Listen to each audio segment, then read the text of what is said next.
Right, Maine's forest products industry plays, as we often talk about, a very big role in the economy here in Maine. Yeah, 2024, it contributed more than $8 billion. It employed almost 30,000 people in 2024. That's according to the Maine Department of Economic and Community Development. However, the industry is certainly vulnerable to climate change. Where Katie Delaney tells us about some new guidance on how forestry workers can adapt.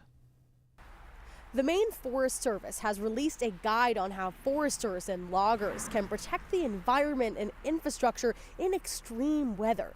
It's in addition to the Maine Forest Service's Best Management Practices Handbook on how to prevent erosion and water pollution in forestry. This new guide comes as extreme weather events get more severe and frequent and impact the industry more.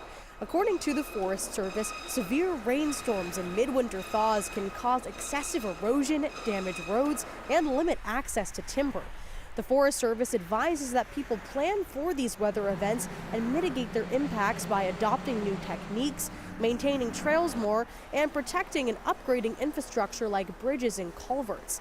The executive director of the Professional Logging Contractors of the Northeast, Dana Doran, tells me some of their recommendations could be hard to adopt.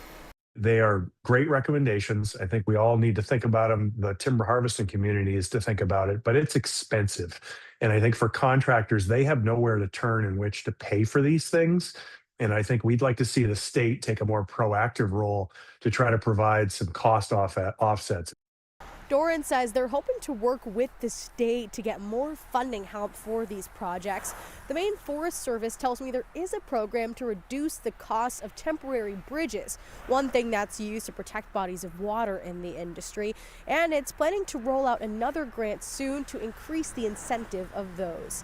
In Lyman, Katie Delaney, News Center, Maine.